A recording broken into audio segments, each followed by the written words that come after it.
विश्वानि देव सवितरदुरितानि परासुव यद्भद्रं तन्न आसुव।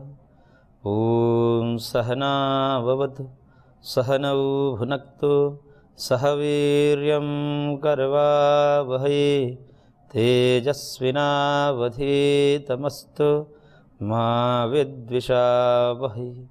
ओम शांति शांति शांति। ओम श्री परमात्मने नमः। सांख्य कारिका का हम स्वाध्याय कर रहे थे, जिसमें कारिका संख्या 29 पर हम विचार विगत कक्षा में कर रहे थे, जिसमें अंतःकरण के सामान्य और असामान्य व्यापार यानी कि वृत्ति के विषय में कारिकाकार ने कहा, और कहा कि जो अंतःकरण के असाधारण व्यापार हैं न, जिसको इसके विशेष धर्म के रूप में जानते हो, उनके अपने लक्षण ही इसके साधारण व्यापार है। कहने का तात्पर्य यह है कि जो बुद्धि का अपना लक्षण बताया गया था, अध्योसायो बुद्धि ही, यही उसका व्यापार भी है। व्यापार मतलब वो कैसे कार्य करती है। निश्चय करना, दो या दो से अधिक विकल्प मन दे देता है, उसमें से अमुक कारण का निश्चय करके कि भाई अमुक हेतु से ये वाला निश्चय हुआ, ये हमें करना है, ये हमें खाना है, ये हमें पहनना है, ये हमें देखना है, सुनना है इत्यादि। तो वो जो निश्चय कराना है, ये बुद्धि का अपना असाधारण व्यापार है, और वो उसके लक्षण में ही व्यापार उसके छुपे हुए हैं, जहाँ पर उसके लक्षण बताए हैं जिस कारिका में। इसी प्रकार से अहंकार आदि के भी समझने चाहिए। अभिमानो अहंकार, अभिमान है, मैं और मेरे का अभिमान है। तो मैं और मेरे का जो अभिमान है, मैं हूँ, और इस पूर्वक ही हम कोई काम करते हैं। मैं हूँ, मैं पहले अन्वित होगा, तब जाकर होगा कि मैं पढ़ रहा हूँ, मैं पढ़ा रहा हूँ, मैं खा रहा हूँ। इस प्रकार से पहले मैं होगा, और मैं पूर्वक ही क्रिया होगी, क्योंकि क्रिया मैं के बाद आती है। इसलिए सिद्धांत यह है कि अहंकारो कर्ता न पुरुषः। ये जो क्रिया होती है अहंकार मूलक होती है, इसलिए कर्तृत्वपना जो है वो अहंकार में है, और वो अहंकार जो है वो प्रकृति के विकार है। आत्मा में कर्म नहीं होता, आत्मा निष्क्रिय होता है, उसको कर्म करने की आवश्यकता नहीं, क्योंकि जो पूर्ण है उसको कर्म करने की आवश्यकता नहीं होती। अपूर्ण जो है वही अपने कर्म से पूर्ण होने का प्रयत्न करते हैं कि अपूर्ण है, हम पूर्ण हो जाए, तो वो तो प्रयत्न करेंगे ही, परंतु आत्मा का ये स्वभाव नहीं होता है। लेकिन विलक्षण बात है कि आत्मा के ही प्रेरणा से ये सारी चीज़ें होती हैं।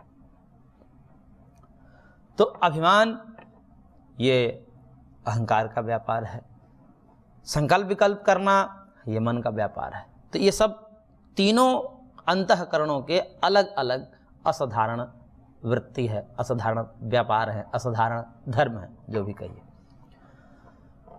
और साधारण धर्म क्या है, ये तो अलग अलग रहेंगे। यानी कि अध्यवसाय निश्चय करना ये केवल बुद्धि में रहेगा, अभिमान करना ये केवल अहंकार में रहेगा, और चिंतन मनन करना, संकल्प विकल्प करना ये मन में रहेगा, ये अन्यत्र नहीं मिल सकते। इसलिए तीनों के अलग अलग अपने विशेष धर्म हैं, इसी को असाधारण व्यापार कहा जाता है। लेकिन साधारण व्यापार जो होगा वो तीनों में रहेगा, और जो तीनों में रहे उसी को साधारण व्यापार कहते हैं, और वह है पंच प्राण। प्राणाद्या वायवः पंच, प्राण आदि जो पंच प्राण हैं वो इनके साधारण धर्म हैं। यानी कि उन्हीं प्राणों के आलंबन से बुद्धि निश्चय करने में प्रवृत्त होती है, उन्हीं पंच प्राणों के सहयोग से अहंकार अभिमान करने में समर्थ होता है, उन्हीं पंच प्राणों के सहयोग से मन संकल्प विकल्प करने में समर्थ होता है। इसलिए पंच प्राण का सहयोग, संबंध, संपर्क तीनों अंतःकरण से रहेगा। तो इस प्रकार से अंतःकरण और प्राण का गहरा संबंध है।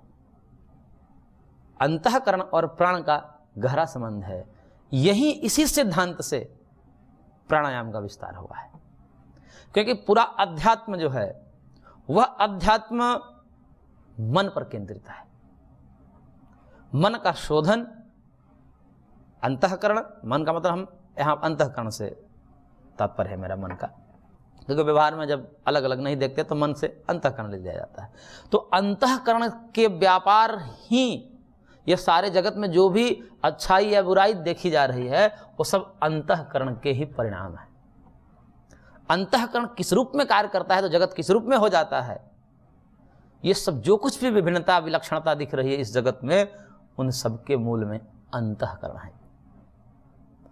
इस मनुष्यों का अंतःकरण ही जगत में वैविध्य करता है। कोई सत्कर्म करता है, कोई असत्कर्म करता है, कोई पुण्य करता है, कोई पाप करता है, कोई हिंसा में रहता है तो वही कोई अहिंसा में रहता है। ये सब कैसे हुए? सब अंतःकरण से हुए, क्योंकि अंतःकरण में संकल्प विकल्प हैं, अंतःकरण में भी ममत्व अहंकार है, अंतःकरण में भी निश्चय है। पहले संकल्प विकल्प उठेगा, ये करूं न करूं, कर सकता हूं नहीं कर सकता हूं, फिर चिंतन मनन करेगा, ये सब अभिमान से युक्त होकर के, क्योंकि अहम जुड़ा ही रहेगा। जैसे चिंतन हम कर रहे हैं, मेरे में संकल्प विकल्प आ रहा है तो अहम जुड़ा ही रहता है, वहाँ पर अहंकार जुड़ा ही रहता है, तो अहंकार को हम अलग करके नहीं देख सकते। तो अहंकार से जुड़ करके मन क्या करेगा? चिंतन मनन करेगा, मैं ये भी कर सकता हूँ, मैं ये भी कर सकता हूँ, मैं पुण्य भी कर सकता हूँ, मैं पाप भी कर सकता हूँ। तो इस प्रकार से उसके अंदर आएंगे, फिर बुद्धि अब लग जाएगी अपने विवेचन में, इसके क्या परिणाम हो सकते हैं,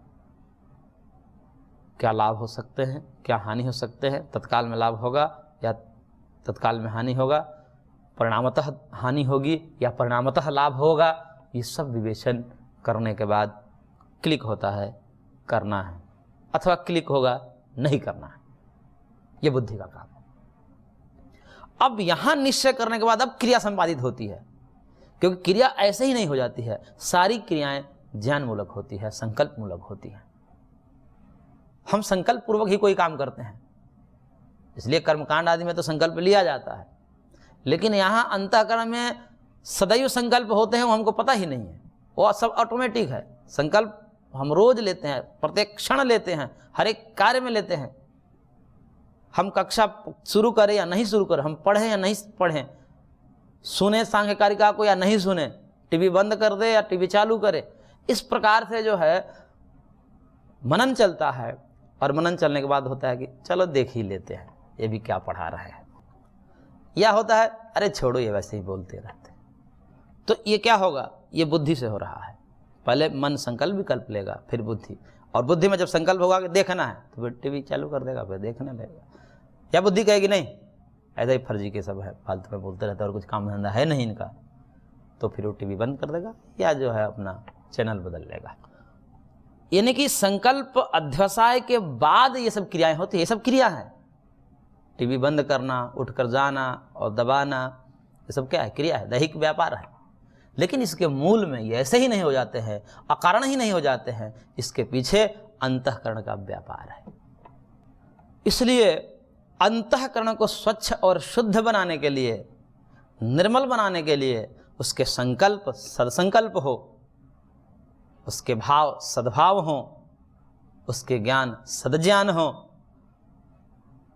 इसके मंथन में इसको शुद्ध करने के लिए ये सब आध्यात्मिक प्रक्रिया है, ये सब ग्रंथ का पठन पाठन है और आध्यात्मिक मार्ग है, वैदिक मार्ग है और ये योग मार्ग है। ये सब इसी पर काम करते हैं।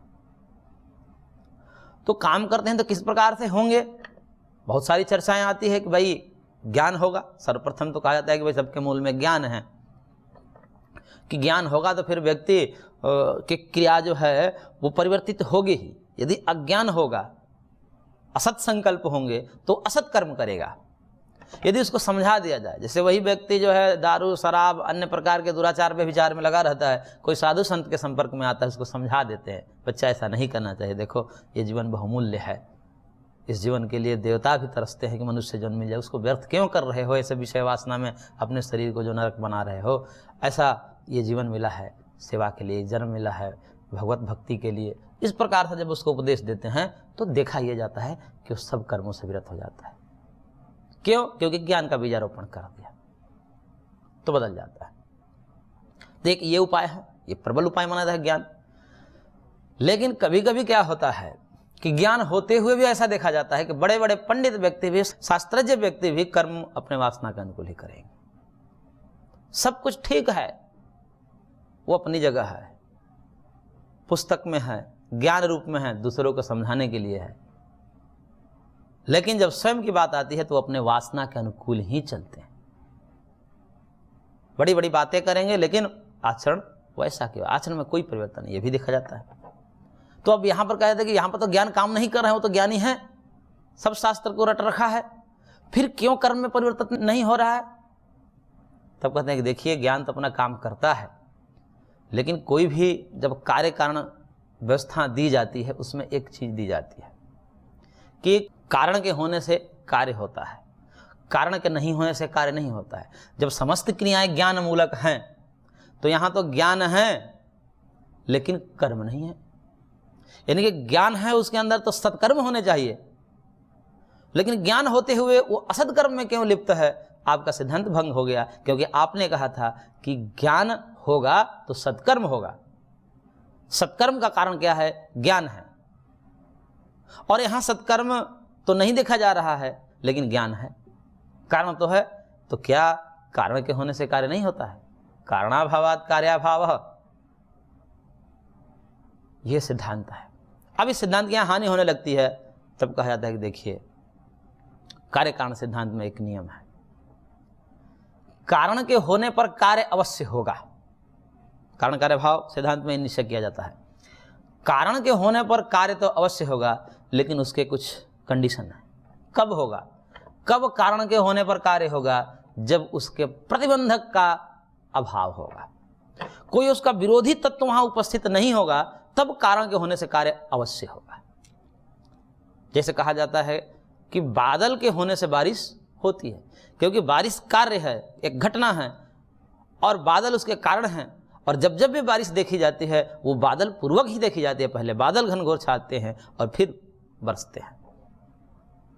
तो कारण कार्य भाव यहाँ तो निश्चय हो गया, तो कारण के होने से कार्य होता है, ये निश्चय हुआ। लेकिन कई बार ये देखा जाता है कि बादल के होने के बाद भी बारिश नहीं होती, तब वहां पर कोई प्रश्न ये उठा सकता है कि आपका तो सिद्धांत भंग हो गया जी।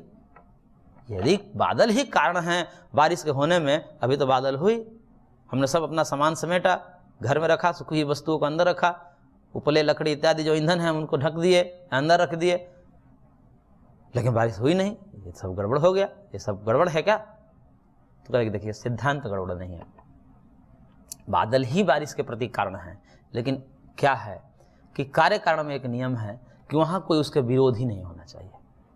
कारण आया, अब कोई ऐसा तत्व आ जाए कि कारण का ही विरोध करने लगे,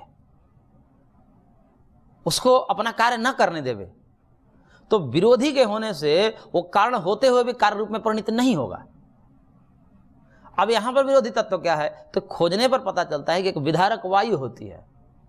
वायु वायुमंडल में है, वायुमंडल है तो वायु है, तो वायुमंडल में वायु रहती है।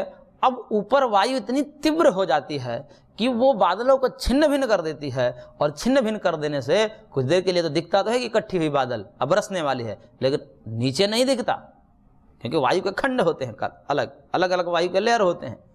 तो नीचे वाली वायु सम रहते हुए भी जब ऊपर वायु आ जाए, बादल जो बादल को धारण किए हुए वायु, वहां वायु यदि तीव्र गति से प्रवाहमान होने लगे तो उस बादल को छिन्न भिन्न कर देगी, और फिर सब कुछ हुआ भी बादल बरस नहीं सकते। तो यहां पर विधारक जो वायु है वो प्रतिबंधक है।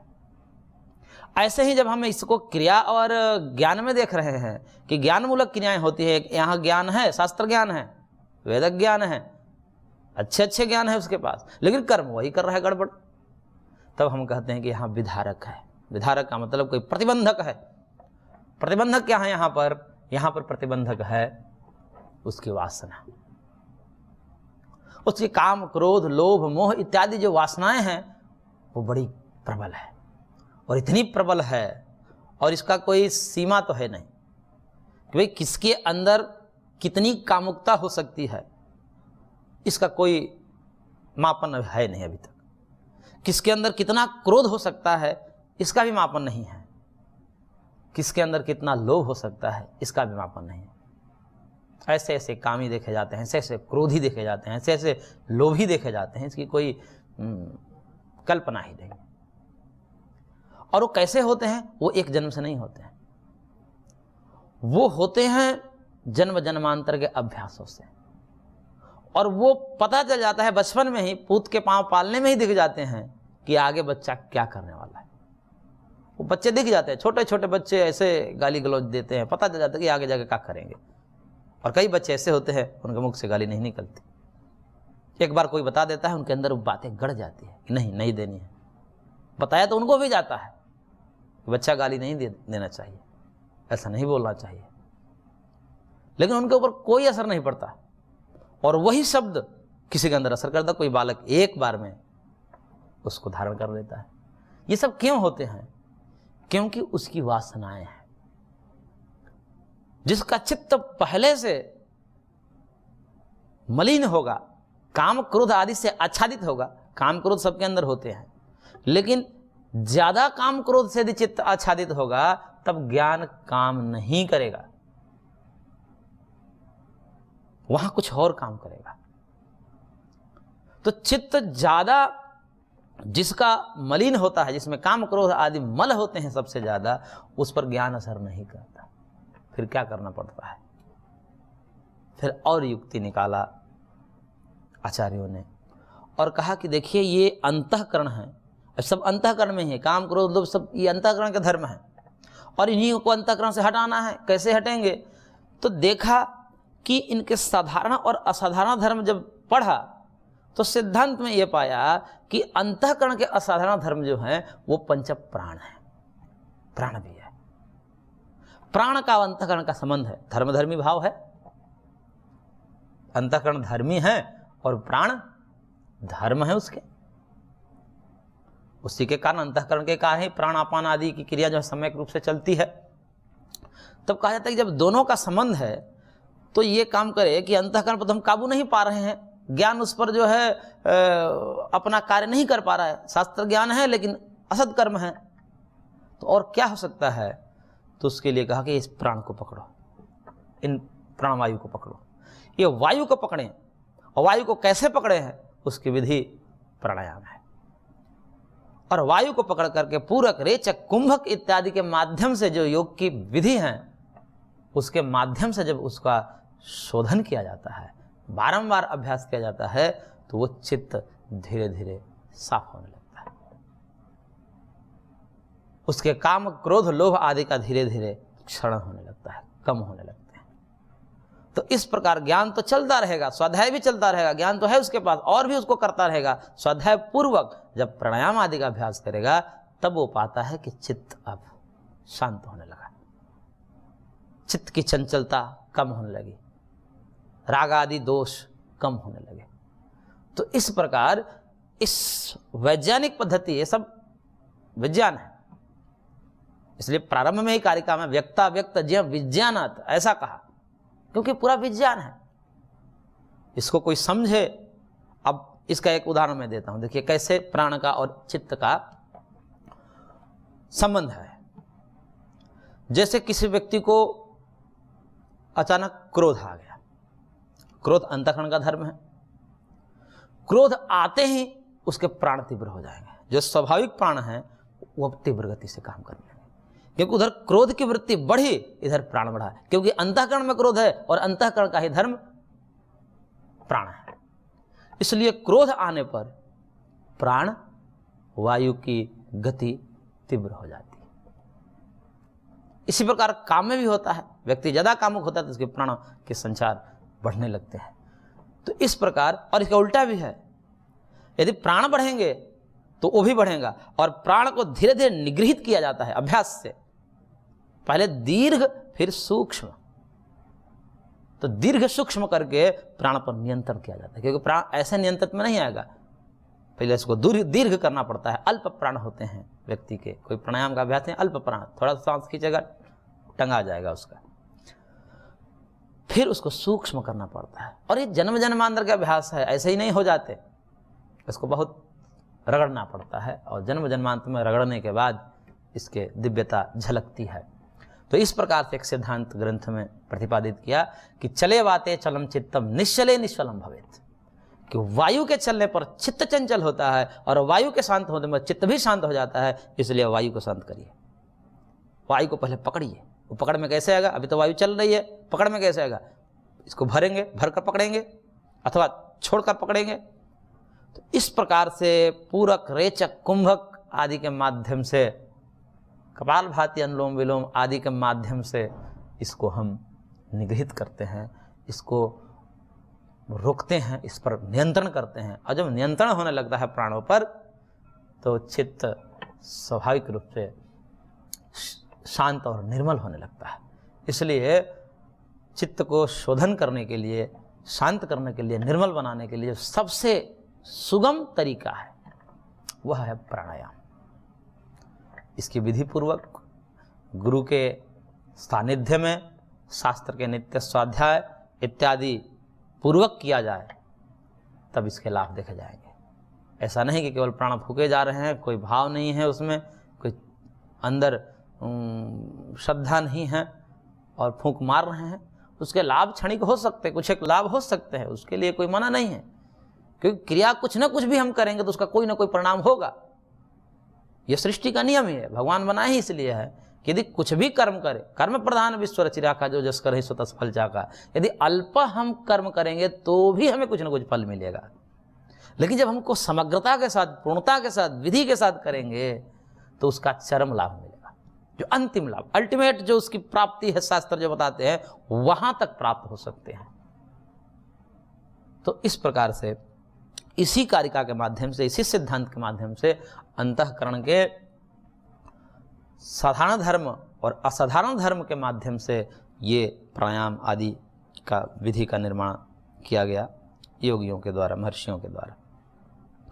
अब यहाँ पर इनके थोड़े और एकत्रित वृत्ति, व्यापार का थोड़ा निर्धारण करने के लिए कारिकाकार कारिका संख्या 30 में कह रहे हैं, युगपत् चतुष्टस्य तु वृत्तिः कर्मस्य तस्य निर्दिष्टा दृष्टे तथाप्यदृष्टे त्रयस्य तत्पूर्विका वृत्तिः। अलग अलग व्यापार तो बता दिए, अब सब मिल करके कैसे काम करते हैं, यानी कि बुद्धि, अहंकार, मन और इधर इंद्रिया, चारों जब एक रूप लेंगे, चारों का जब संबंध बनेगा, चारों का समन्वित जो रूप जब होगा तब जाकर ज्ञान होता है। प्रत्येक अपने अपने कार्य पूर्वक एक दूसरे से संपर्क करेंगे और अंदर तक ले जाएंगे ज्ञान को, अंदर तक, चाहे रूप हो, रस हो, गंध हो, अंदर तक, आत्मा तक जाएगा। तो आत्मा तक कैसे जाएगा, इन चारों का संयोग होना चाहिए। युगपत् चतुष्टस्य, युगपत् मतलब एक साथ। चार, चार कौन है, बुद्धि, अहंकार, मन और इधर इंद्रियां। इंद्रिया में कोई एक इंद्रिया को लेंगे, क्योंकि कर्म से ज्ञान होता है। तो यदि हम आँख को लेंगे तो एक आँख को लेंगे, फिर उसके साथ दूसरा मन जुड़ेगा, फिर दूसरा उसके साथ अहंकार जुड़ेगा, फिर तीसरा बुद्धि में वृत्ति बनेगी।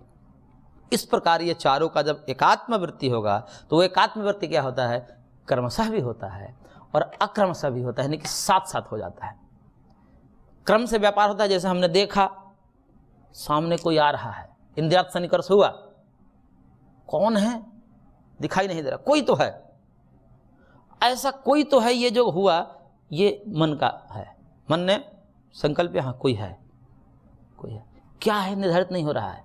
और मैंपन तो अहंकार तो जुड़ा है उसमें, मेरे को कुछ दिख रहा है, यानी कि मैं पूर्वक ये ज्ञान हो रहा है, क्या है निर्धारित नहीं हो रहा है। धीरे धीरे और उसको देखने का प्रयास करता है, जानने का प्रयास करता है, तो पाता है कि अरे ये तो चोर है। तो जब चोर है तब फिर संकल्प करता है कि भागो यहाँ से, रास्ता बदलो, फिर वो भागने रूपी क्रिया या दौड़ने रूपी क्रिया प्रवृत्त होती है। तो ये जो प्रोसेस हुआ वो क्रम से हुआ, और कभी कभी अक्रम से एक साथ हो जाते हैं। जैसे जा रहे हैं, साथ में अचानक अंधेरा था, अंधेरे में बिजली चमकी और सामने ही विषैला सांप दिख गया, सामने ही। अब तत्क्षण उसमें क्रिया होगी कि सब एक साथ मिलकर के काम कर देंगे। इंद्रिया सन्निकर्ष हुआ, मन तुरंत मनन कर लेगा, अहंकार जुड़ा हुआ है, बुद्धि निर्णय कर देगी और तुरंत प्रेरणा देगी इंद्रियों को छलांग लगा। तो तत्क्षण वो छलांग लगाएगा, क्रिया संपादित हो जाएगी। यहां पर सब एक साथ हो जाते हैं। तो अंतःकरण का व्यापार जो होता है वो क्रमशः भी होता है और विशेष परिस्थितियों में अक्रमशः एक साथ भी हो जाता है। तो इस प्रकार से यहाँ पर अंतःकरण के समन्वित व्यापार के विषय में कुछ हमने चर्चा की। आगे इसको विस्तार से और चर्चा करेंगे। आज की कक्षा को हम यहीं पर विराम देते हैं, शेष अगले अंक में। ओम शांति शांति शांति।